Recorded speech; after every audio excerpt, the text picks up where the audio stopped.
घडीची महत्त्वाची बातमी मविया आणि मनसे आज निवडणूक आयोगाची भेट घेणार आहे। त्यापूर्वी मवियाचे महत्त्वाचे नेते आणि मनसेचे वरिष्ठ नेते राज ठाकरे यांची शिवालय या ठिकाणी भेट होणार आहे।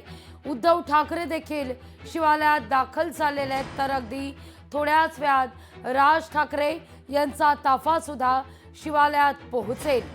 निवडणूक अधिकाऱ्यांची भेट घेतली जाईल आणि येणारी निवडणूक ही निष्पक्षपातीपणे व्हावी, ही पारदर्शक व्हावी या दृष्टिकोनातून प्रयत्न करावे या संदर्भात विनंती केली जाणार आहे। अधिक माहिती घेण्याकरता थेट जाऊया आपले प्रतिनिधी स्वप्नील जाधव यांच्याकडे। स्वप्नील, खरं तर दोन महत्त्वाचे मुद्दे आहेत। एक सगळ्यात पहिला मुद्दा, निवडणूक आयोग यांचं लक्ष हे वेधण्याकरता ही थेट दृश्य आपण या क्षणी पाहतोय। राज ठाकरे यांचा ताफा आता शिवालयात दाखल झाल्याची ही दृश्य आहेत।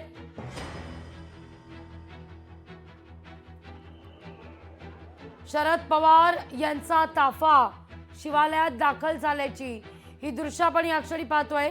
स्वप्नील,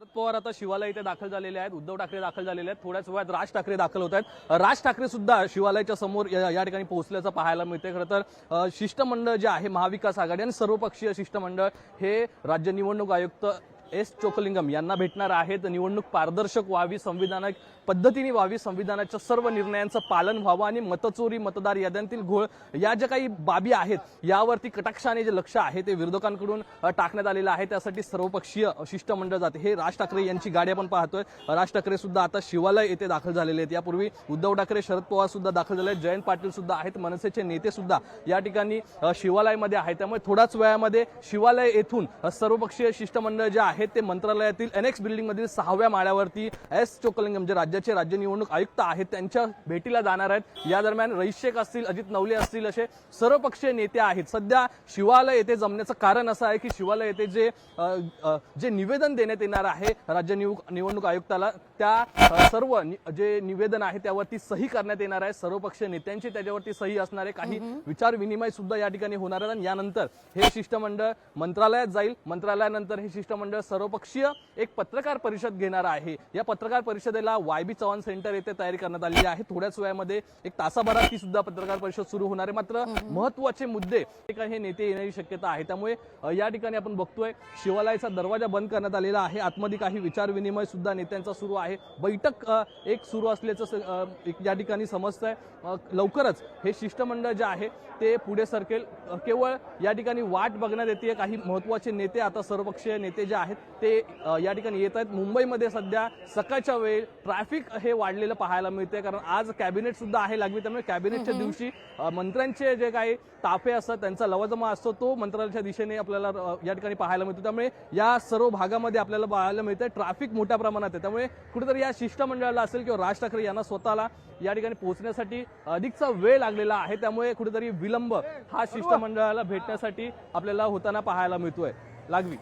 अगदी यानंतर आता मात्र निवडणूक आयोगाची भेट घेतली जाईल आणि त्यानंतर मात्र या सगळ्यावर संयुक्त पत्रकार परिषद सुद्धा होईल।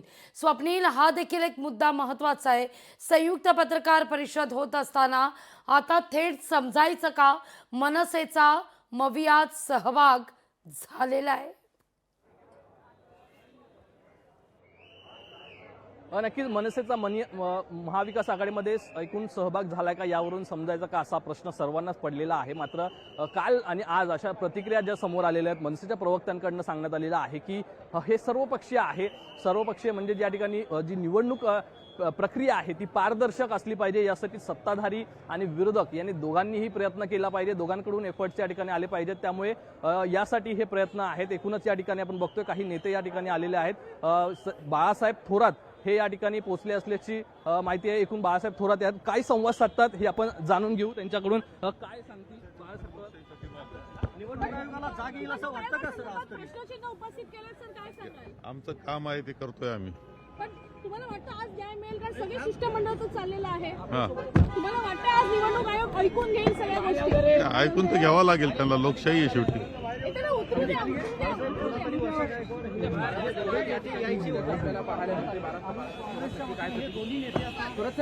प्रदेशाध्यक्ष आलेले नाहीत. तुम्ही या ठिकाणी नाही, काय प्रदेशाध्यक्ष असं काही नाही.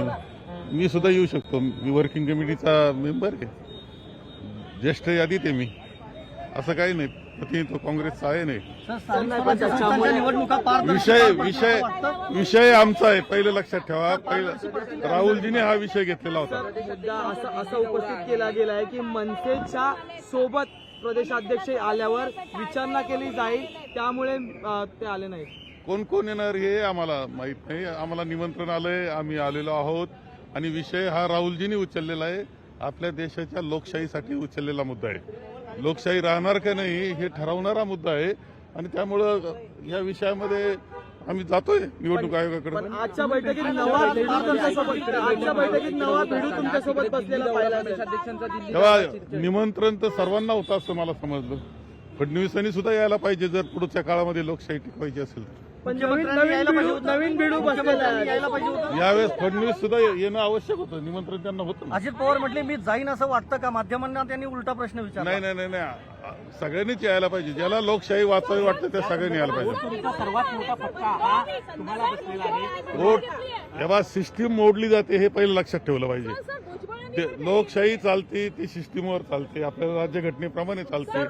सिस्टीम जर आपली सिस्टीम कुचकामी होणार असली तर ते फार दुर्दैवाचं आहे. त्यामुळं कोणी असो, जो लोकशाहीवादी आहे त्याने आलं आज पाहिजे. फक्त निवडणूक अधिकाऱ्यांची भेट की राज्य निवडणूक आयोगांना बी भेटलं. मला माहित नाही, मी आता आतमध्ये चाललो, मला समजत. विषय आमचा आहे. हा मुद्दा राहुल गांधी यांनी आधी उपस्थित केलेला आहे. त्यामुळे ज्यांना ज्यांना लोकशाही वाचवायची आहे त्यांनी या शिष्टमंडळात सहभागी व्हावं असं म्हणतायत बाळासाहेब थोरात. बाळासाहेब थोरात आता दाखल झालेल्या शिवालयात. या सगळ्यावर नजर कायम असेल. लोकशाही मराठी ऐका, पहा, जागरूक रहा.